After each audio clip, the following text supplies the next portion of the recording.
M Kumar mathematics classes.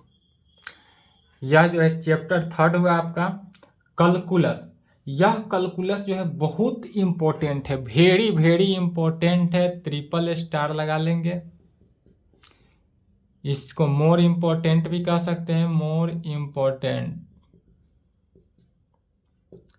जितना trigonometry important है उतना ही आपका कैलकुलस भी इम्पोर्टेंट है। कैलकुलस को हिंदी में कहते हैं कलन शास्त्र। Kiln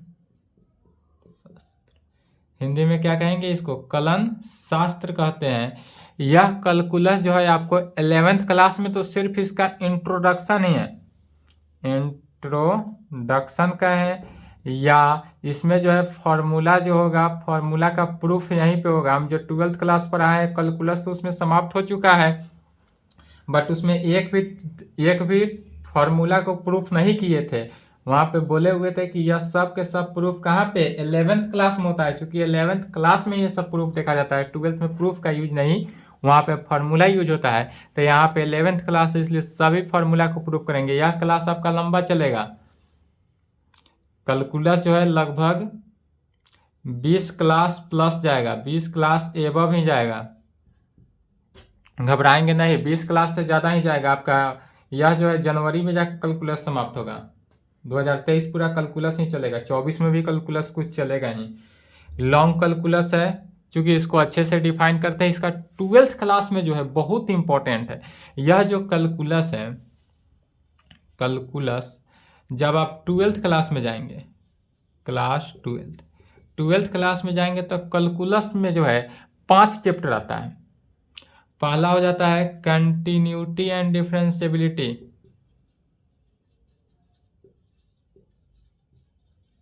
continuity and differentiability. दूसरा हो जाता है डिफरेंशिएशन। डिफरेंशिएशन जो है बहुत ज़्यादा है, यहाँ पर सिर्फ और सिर्फ डिफरेंशिएशन का सिर्फ यहाँ प्रूफ देखना है 11th में, और डिफरेंशिएशन का यूज कहाँ होगा? 12th क्लास में होगा। 11th में लिमिट एंड डेरिवेटिव है। तीसरा हो जाता है application of derivative, application of derivative. चौथा हो जाता है इंटीग्रेशन।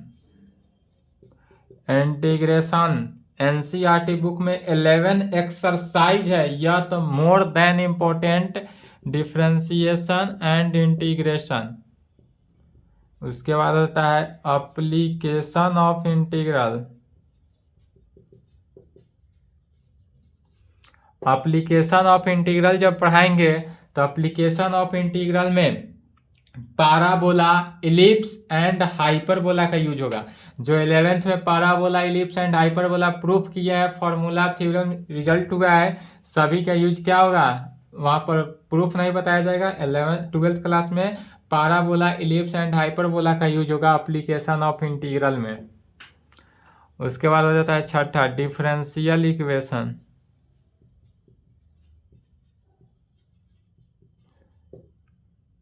डिफरेंशियल इक्वेशन यह टोटल 12th क्लास का कैलकुलस ही है, जिसमें यह 12th क्लास को 2 वॉल्यूम में बांटा गया। तो यह जो है फर्स्ट वॉल्यूम का है, मैंने फर्स्ट बुक में आएगा, और यह जो होगा किस में? सेकेंड बुक में आपको पढ़ना है। तो 12th क्लास का सिलेबस यह हुआ सिर्फ और सिर्फ कैलकुलस का। तो यह जो कैलकुलस अभी जो आज से स्टार्ट हो रहा है कैलकुलस, जितने भी कैलकुलस का फॉर्मूला हुआ, रिजल्ट होगा, यह सभी के सभी प्रूफ तो यहाँ करेंगे, बट यूज होगा कहाँ पे? 12th क्लास में। और इसी फॉर्मूला से जो प्रूफ किया जाएगा, इसी से आपका 12th क्लास में जो होगा एग्जाम, आप लोग का एग्जाम कब होगा? 2024 में। तो जब 2024 में एग्जाम होगा तो उसमें आपको 60% किससे रहेगा? कैलकुलस ही रहेगा। 60% कैलकुलस ही रहेगा, बाद बाकी 40% में ही अदर सिलेबस होगा। इसलिए कैलकुलस पर मेन फोकस है। तो कैलकुलस यहाँ से 11th से ही बेसिक से देखते हैं, ताकि आपको 12th क्लास में दिक्कत ना हो। इसके बाद यदि आप मैथ अनर्स अर्थात मैथमेटिक्स से आगे, इसके आगे क्लास ट्वेल्थ के बाद आप जहाँ भी अगर मैथ ऑनर्स करके जाते हैं, यदि आप बीएससी करते हैं, एमएससी करते हैं या बीएड करते हैं या फिर पीएचडी करते हैं या सब मैथ ऑनर्स से करते हैं, तो आपको कैलकुलस तो कंपल्सरी है। वहाँ तो आपको मेन पूरे के पूरे सिलेबस कैलकुलस से ही आधारित है। बीएससी, एमएससी, बीएड करिए, चाहे पीएचडी करिए, चाहे नीट जेआरएफ का एग्जाम निकलिए, कुछ भी करिएगा तो सभी में क्या होगा, कैलकुलस है ही। कैलकुलस आपका साथ अब कभी नहीं छोड़ेगा। मेन होता है कैलकुलस, कभी साथ नहीं छोड़ेगा। एक होता है एलआईसी, जिंदगी के साथ भी जिंदगी के बाद भी, वही है कैलकुलस। मैथ जब तक पढ़ेंगे तब तक कैलकुलस का यूज होगा। कैलकुलस कभी भी साथ छोड़ने वाला नहीं है। इसलिए कैलकुलस को बारीकी से एकदम अच्छे तरीका से ध्यान से देखकर पढ़ेंगे। समझ गए? अब कहेंगे कैलकुलस 11th क्लास तो भाई एकदम 11th में है, तो 11th में पढ़ना है सिर्फ लिमिट के बारे में। और यहाँ जो लिमिट आपको पढ़ाया जाएगा, लिमिट के बारे में जो यहाँ पर डिफाइन करेंगे कैलकुलस, जो एनसीईआरटी बुक आपको एक्सरसाइज मिलेगा, वह लिमिट आपको कंटिन्यूटी एंड डिफरेंशिएबिलिटी में देखने को मिलेगा। क्योंकि कंटिन्यूटी एंड डिफरेंशिएबिलिटी जो है सभी में कंटिन्यूअस चेक करने के लिए क्या करना है, लिमिट तो निकालना ही पड़ेगा। लिमिट बिना निकाले हुए कंटिन्यूटी नहीं चेक हो सकता है। इसलिए पहला टॉपिक डालेंगे limit and derivative.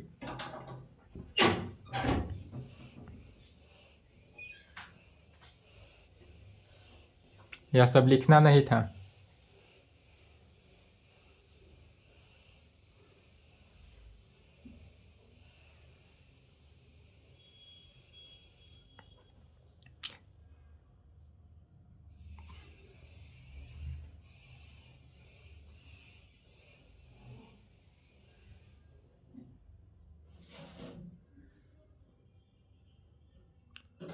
Calculus chapter 13।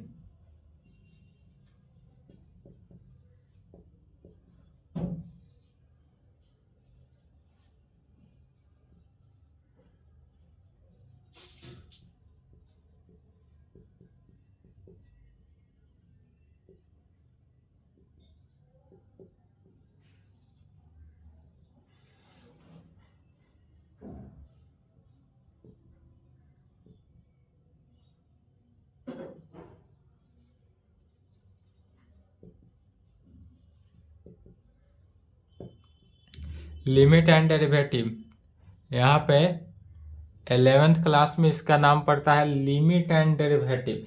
इसमें देखना है लिमिट के बारे में कि लिमिट हमारा क्या है। तो लिमिट एंड डेरिवेटिव किसको कैलकुलस का ही पार्ट है, इसलिए इसको कैलकुलस के अंदर ही रखा जाएगा। मेन इसका पार्ट हो गया कैलकुलस, टॉपिक दे देंगे कैलकुलस। और इसमें पहला है लिमिट एंड डेरिवेटिव। 11th में आपका लिमिट एंड डेरिवेटिव हो गया। 12th में यही जाएंगे तो आप डिफ्रेंसिएशन पढ़ेंगे। और उसके बाद बीएससी यदि करते हैं तो उसमें कैलकुलस ही आएगा पूरा। फिर एमएससी करेंगे तो भी कैलकुलस आएगा, या बीएड करेंगे तो भी आपको कैलकुलस ही आएगा। एंड पीएचडी तक अगर करना है, पीएचडी करने का इरादा है मैथमेटिक्स से, तो भी कैलकुलस आएगा। कैलकुलस मोर इम्पोर्टेंट है।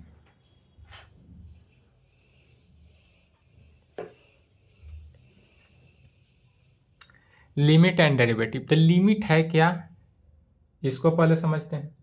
तो इसके लिए लिमिट एंड डेरिवेटिव के लिए जो होता है ना, एक अनडिफाइंड होता है और एक इनफाइनाइट होता है। इसमें अंतर क्या है, एक होता है अनडिफाइनाइड और एक होता है एंड दूसरा क्या होता है इनफाइनाइट, इन्फिनिटी। अनडिफाइनाइट एंड इन्फिनिटी में अंतर क्या है? तो अनडिफाइनाइट का हिंदी होता है अपरिभाषित। अपरिभाषित मतलब होता है कि जिसको ज्ञात नहीं किया गया। और इन्फिनिटी मतलब होता है अनंत। इसका हिंदी क्या होता है? अनंत।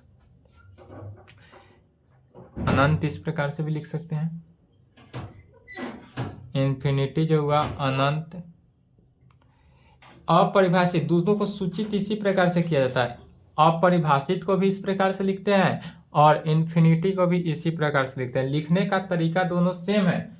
इन्फिनिटी कहे तो भी इस प्रकार लिखते हैं और अनडिफाइनाइट कहे तो भी इस प्रकार लिखते हैं। अनडिफाइनाइट का हिंदी हुआ अपरिभाषित, जिससे ज्ञात नहीं किया जा सके। इसका सिंपली भाषा जिससे निकाला नहीं जा सकता है उसे क्या कहेंगे? अपरिभाषित। और इन्फिनिटी माने अनंत, जो अनंत पे हो। और दोनों को डिनोट इसी प्रकार से करते हैं।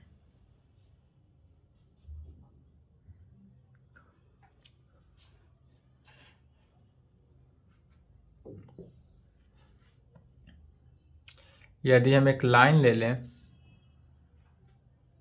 ध्यान से पहले समझना है। एक लाइन ले लेते हैं, -2 -1 0 1 2 3। यह माइनस इन्फिनिटी तक जाता है और यह प्लस इन्फिनिटी तक जाता है। यह कहाँ तक जाता है? माइनस इन्फिनिटी तक जाएगा और यह प्लस इन्फिनिटी तक जाएगा। इस प्रकार से कोई यानी लाइन ले लेते हैं। यह जो इन्फिनिटी है यह भी एक नंबर होगा। यह जो हमारे पास इन्फिनिटी है नंबर होगा, बट यह नंबर क्या है? अनंत है, अनडिफाइनाइट नहीं है, अनंत है। अनंत को ही एक भाषा में अनडिफाइनाइट भी बोल सकते हैं, लेकिन ऑलवेज ट्रू नहीं होगा।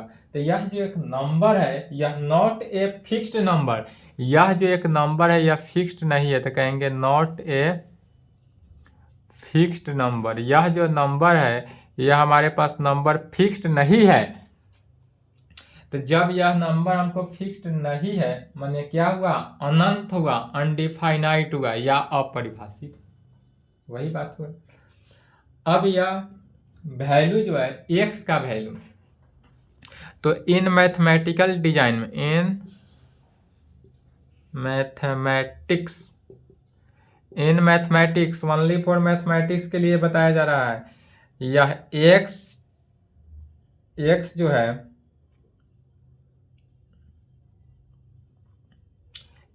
x इक्वल टू इन्फिनिटी कहा ना।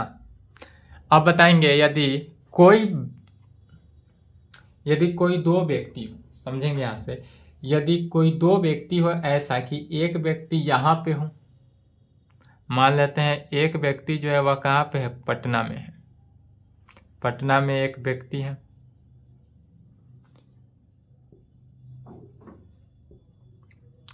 एक व्यक्ति है मोतिहारी,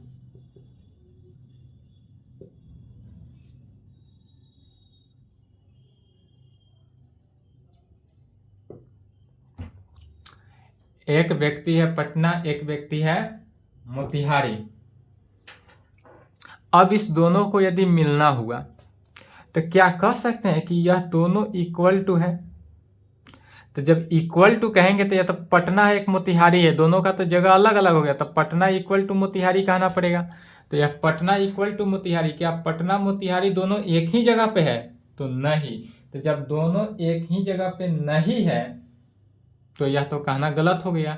लेकिन यह तो मैथमेटिकल डिजाइन में बताना है कि मैथमेटिक्स का कंडीशन में कैसे होगा। मान लेते हैं यदि यह दोनों के बीच में क्या हो जाता है, यदि यह पटना वाला और मोतिहारी यह दोनों के बीच में यदि लव हो जाता है, तब क्या कह सकते हैं कि यह दोनों तो एक ठीक नहीं है।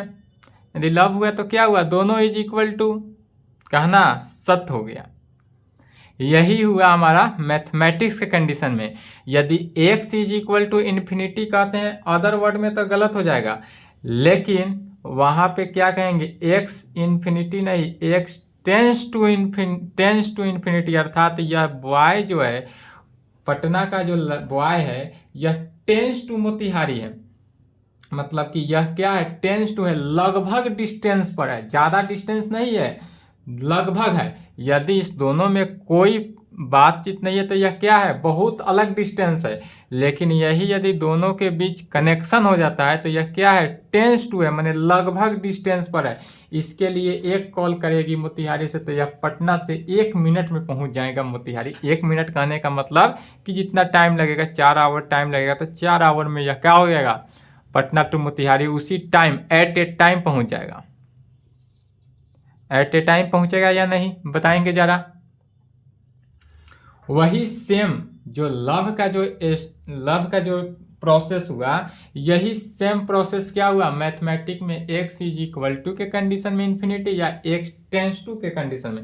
इसको जो बोला जाता है, यह जो है यह क्या बोलते हैं इसको, टेंस टू माने लगभग दूरी पे है, टेंस टू।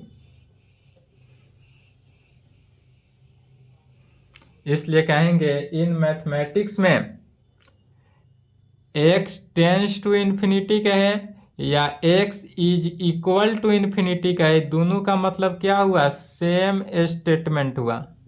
सेम स्टेटमेंट हमारा कहना जो हुआ, दोनों क्या हुआ, इक्वल टू हुआ। जैसे कि वह पटना बहुत नज़दीक है मोतिहारी से, या पटना मोतिहारी की इक्वल उस कंडीशन में कह सकते हैं। कंडीशन देखना है कि किस कंडीशन में, तो मैथमेटिक्स के कंडीशन में x टेंस टू इन्फिनिटी कहे या x is equal to infinity कहे, या हमारा कहना सत्य हो जाएगा। इन मैथमेटिक्स के कंडीशन में अदर जगह, अदर कहीं भी आप x is equal to infinity नहीं बोलेंगे। जहां भी बोलेंगे अगर x जो है इन्फिनिटी के इक्वल है, तो इन्फिनिटी के इक्वल तो हो ही नहीं सकता।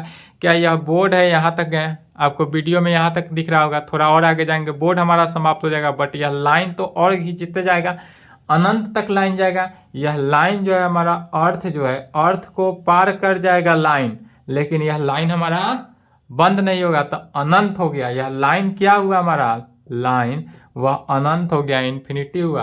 तो इस लाइन को अनंत लाइन तक न जाकर एक ऐसा पॉइंट पर आएंगे जहां हम क्या कहेंगे, यह लाइन हमारा यहीं पे क्लोज हो गया। लाइन क्या हुआ, क्लोज कर देंगे। इसी प्रोसेस को कह सकते हैं कि यह x tends to infinity is equal to x infinity के इक्वल है, बट वास्तव में इक्वल नहीं है। रियल में तो यह इक्वल नहीं है, लेकिन कहा जा सकता है इक्वल है, बट रियल में इक्वल नहीं है। ठीक है, इसको क्या कहते हैं, जैसे यह x टेंस टू इन्फिनिटी कहना जो हुआ हमारा क्या हुआ, करेक्ट हुआ। अदर कहीं भी कहेंगे x टेंस टू इन्फिनिटी तक करेक्ट हुआ, और x is equal to infinity कहना क्या हुआ, इनकरेक्ट हुआ, माने गलत होगा। x इन्फिनिटी की इक्वल है कहना क्या हो जाएगा, गलत होगा, और x टेंस टू इन्फिनिटी है या कहना क्या हो गया, सत्य हो गया, सही हो जाएगा। यहां पर जो हुआ टेंस टू का सिंबल यह हुआ, और टेंस टू का हिंदी होता है बहुत बहुत नजदीक है, माने बहुत नजदीक है, बहुत बहुत नजदीक, बहुत बहुत नजदीक है, या इसी को कह सकते हैं अग्रसर है, माने एकदम पास में ही है। अग्रसर है माने एकदम पास में ही है। चलिए यहां तक लिखे तो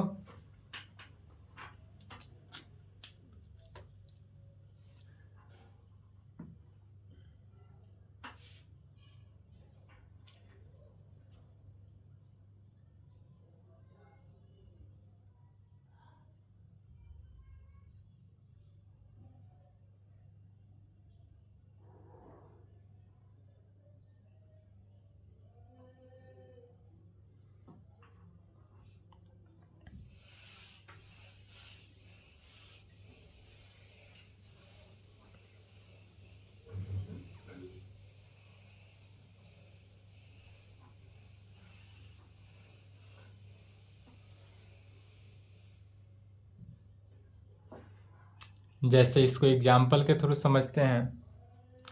x टेंस टू 2, इसको क्या लिख रहे हैं, x टेंस टू 2, x जो है बहुत बहुत नजदीक है, अर्थात दो कंडीशन। अब x टेंस टू 2 कहने का भी मतलब क्या हुआ कि यह हमको दो एकदम क्या है, दो एकदम x टेंस टू 2 का है, अर्थात दोनों दो कंडीशन हो सकता है। एक यह हो सकता है कि x का वैल्यू 1.999 हो, एकदम कितना है 0.0001% कम।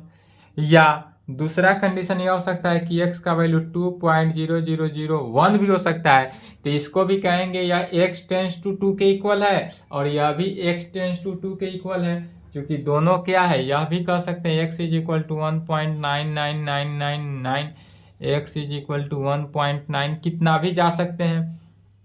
तो यह जो पूरे के पूरे वैल्यू होगा, यह x टेंस टू 2, यह सभी को क्या कहेंगे, x tends to 2 negative direction दे देते हैं। यह x टेंस टू 2 हुआ, बट किस कंडीशन में था, निगेटिव डायरेक्शन में। निगेटिव डायरेक्शन क्यों लिए, क्योंकि 2 से एकदम थोड़ा सा छोटा है, तो 2 से एकदम छोटा है बट 1 से बहुत बड़ा है। यहाँ क्या है कि 2 से बहुत छोटा है और 1 से बहुत बड़ा है, इसलिए x टेंस टू 2 कहेंगे और यह 2 किस पे, निगेटिव चार्ज आ जाएगा। या x का वैल्यू यह हो सकता है 2.000001, x इज इक्वल टू 2.001 कहें। यह सभी कंडीशन में x टेंस टू 2 है, क्योंकि यह x से 2 से थोड़ा सा ज्यादा, एकदम x से क्या है, थोड़ा सा ज्यादा है, बट 3 से बहुत कम है, इसलिए इसको x टेंस टू 2 कहेंगे। थोड़ा ज्यादा है इसलिए यह क्या हो गया, पॉजिटिव डायरेक्शन को डिनोट करेंगे। जब ज्यादा हो जाए तो उसको क्या, पॉजिटिव डायरेक्शन से डिनोट करेंगे, जब कम हो जाए तो उसको क्या करेंगे, निगेटिव डायरेक्शन से दर्शाएंगे। लेकिन ये सब के सब क्या है, टेंस टू है, अर्थात अग्रसर है, अर्थात इसको हिंदी में क्या कहते हैं, अग्रसर। x अग्रसर है 2 के, ठीक है। दूसरा एग्जांपल में देखेंगे, यदि x टेंस टू 3 ले लें, x टेंस टू 3, तो यहाँ भी दो कंडीशन को अप्लाई करेगा हर जगह। x का वैल्यू हो सकता है 2.999 हो सकता है, x का वैल्यू 2.9999 हो सकता है, x का वैल्यू 2.9 भी हो सकता है। यह सभी कंडीशन में x जो है टेंस टू करता है 3 के, लेकिन किसके, निगेटिव डायरेक्शन को दर्शाता है। यह जो x का वैल्यू है निगेटिव डायरेक्शन को दर्शाया। निगेटिव डायरेक्शन क्यों दर्शाया, क्योंकि यह x का वैल्यू जो है 3 से एकदम थोड़ा सा छोटा है बट 2 से बहुत बड़ा है। यहाँ पर x का वैल्यू 3.0001 हो सकता है, x का वैल्यू 3.000001 हो सकता है, x का वैल्यू 3.1 भी हो सकता है। तो यह सभी कंडीशन में क्या हुआ, x जो है टेंस टू 3 हुआ, लेकिन क्या, किस कंडीशन में, तो पॉजिटिव डायरेक्शन में। पॉजिटिव डायरेक्शन में, यह किस डायरेक्शन को डिनोट करेगा, तो पॉजिटिव डायरेक्शन को डिनोट करेगा। अर्थात कह सकते हैं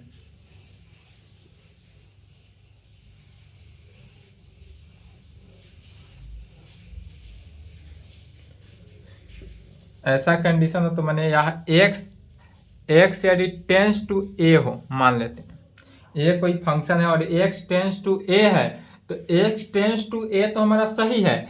लेकिन यदि हमको कहने की इच्छा हो कि x is equal to a कहें, तो x is equal to a ना कह के क्या कहेंगे, एप्रॉक्स बोल देंगे। क्या कहेंगे, एप्रॉक्स। एप्रॉक्स का हिंदी क्या होता है, लगभग।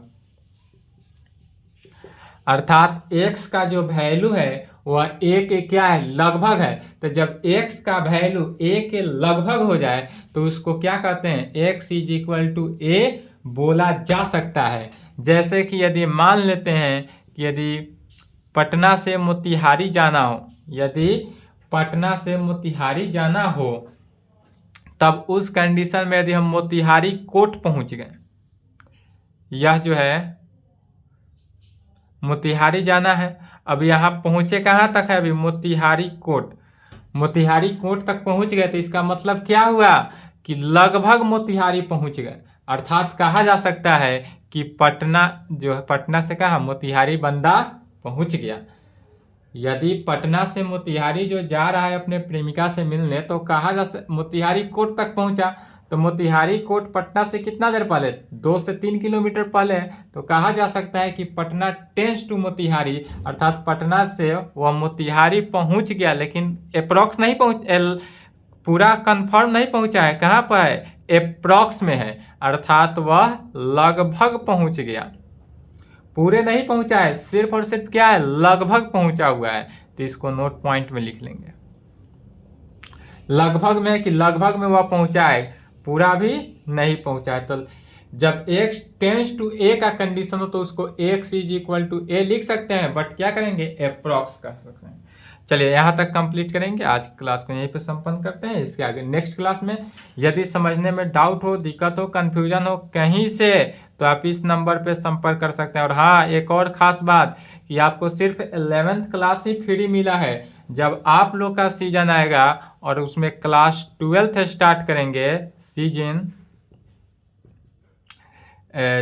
23 से 24 या तो 22 से 23 है सीजन, सॉरी या 23 से 24 है, 24 से 25, आप लोग का एग्जाम तो 25 में ना होगा। जब 24 से 25 सीजन स्टार्ट होगा तो उसमें आपको फी भी देना पड़ेगा, फी पे करना पड़ेगा। फी कितना होगा वह बता दिया जाएगा, और यह फी जो है लाइव क्लासेस के साथ चलेगा। लाइव क्लासेस की व्यवस्था हो चुकी है, क्योंकि लाइव क्लासेस जो है वह क्या चल रहा है, क्रैश कोर्स में लाइव क्लासेस चल भी रहा है। यह सिर्फ और सिर्फ रिकॉर्डेड क्लास आपको यूट्यूब पे मिल रहा है, लाइव क्लास वो भी फेस के साथ, लाइव क्लास फेस के साथ जो है क्रैश कोर्स 12th क्लास में चल रहा है। जो student 12th class crash course में जुड़े हुए हैं उनको पता है कि वहाँ पे लाइव क्लास मिल रहा है, फेस के साथ हम पढ़ा रहा है, रिकॉर्डेड वीडियो नहीं जा रहा है। और आप लोग को भी लाइव क्लास मिलेगा फेस के साथ। 11th क्लास का पूरा सिलेबस लगभग क्लोज है। 11th पिछला बार 12th क्लास जैसे स्टार्ट किए थे, फिर 12th क्लास जो है स्टार्ट करेंगे फरवरी में। फरवरी महीने में 12th क्लास स्टार्ट हो जाएगा। यदि हमसे 12th क्लास पढ़ने की इच्छा हो, अर्थात एम कुमार से 12th क्लास करने की इच्छा हो, तो इस नंबर पे संपर्क करेंगे और जो फी बताएंगे वो फी को पहले पे करना होगा, उसके बाद ही पढ़ पाएंगे। अगर फी पे नहीं करेंगे तो नहीं पढ़ पाएंगे। चलिए आज के क्लास को यहीं पे संपन्न करते हैं, यहाँ तक कंप्लीट करें।